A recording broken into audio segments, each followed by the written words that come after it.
Hey guys, Dale from Schwartz Performance here for our September 2019 shop update. We've made a lot of headway on the projects out in the shop here. Let's go check them out.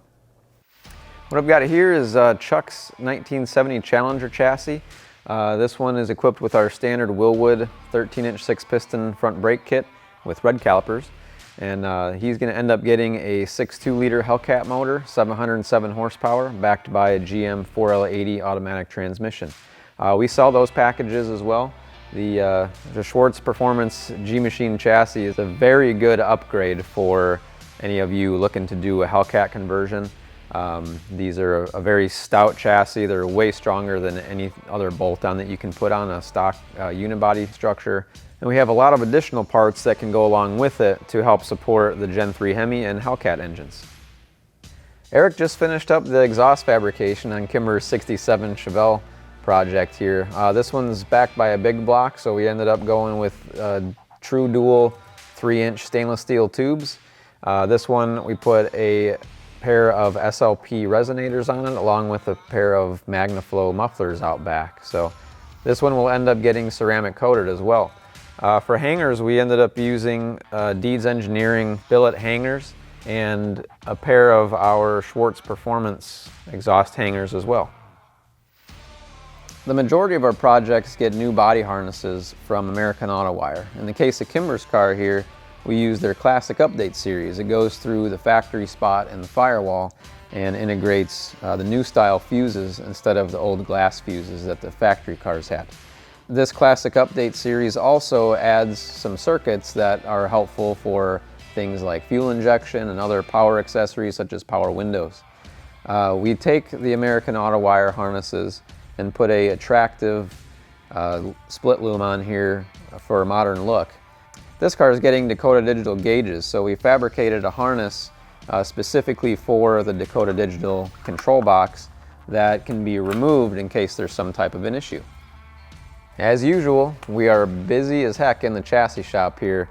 Fidel just finished up this Tri-5 Chevy chassis, got a Pro G independent rear suspension from Heights with the inboard disc brakes, and this one's actually getting RideTech shockwaves on it. So we're just about finished with the fabrication process and mock-up, so it will be final assembled and heading off to the customer soon.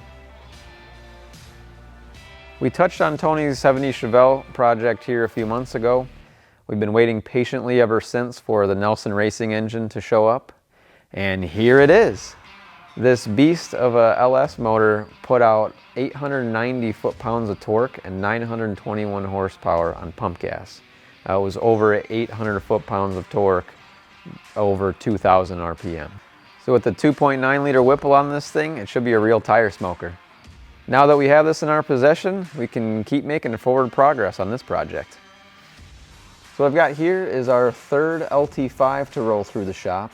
I was lucky enough to get the first off-the-shelf serpentine drive from Holley for the LT5 dry sump specifically. We're in the process of mocking up the accessory drive, and then it will be shipping off to the customer overseas. Well, we finished up the chassis fab on Max's 47 Hudson project. Jim's been going crazy on the sheet metal fab now. We fabricated new floor pans, new trunk pan, got the vintage air conditioning system mocked up underneath the dash, built the firewall. So needless to say, we've got a lot done on this one. We're going to continue sheet metal fabrication and pre-assembly before it gets blasted apart for paintwork. Last month I had highlighted a new project in the shop. This is Joe's 69 GTO that we've been digging into lately. The chassis has been mocked up. It's actually out to powder coat right now.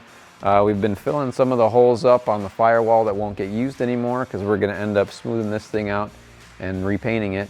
We actually did some trans-tunnel modifications here to fit the 4L75 that's going in it, backed by an LS7. So once the chassis gets back from powder coating, we'll start assembling that, and then we need to get the firewall the rest of the way body worked and painted. Eric finished up the roll cage fab on Chris's 63 Chevy 2 Nova here.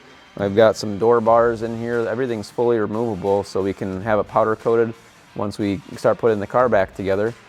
We finished up the exhaust fab on this thing as well. We're in the middle of fabricating the vintage air air vent pockets into the dash instead of having a lower plastic piece underneath the dash, so it'll have a nice clean look on it. And then we're going to be mocking up the vintage air unit underneath the dash and making brackets for that. And we just also finished up making a custom bracket to utilize the factory gas pedal with the drive-by-wire pedal assembly required by GM for the LT4 engine that it's getting. Thanks so much for watching, guys. Really appreciate it. Be sure to subscribe to this YouTube channel to keep updated with all of our videos. Like us on Facebook. We're over 10,000 followers. Thank you so much for that. And be sure to follow us on Instagram as well. We will see you this time next month.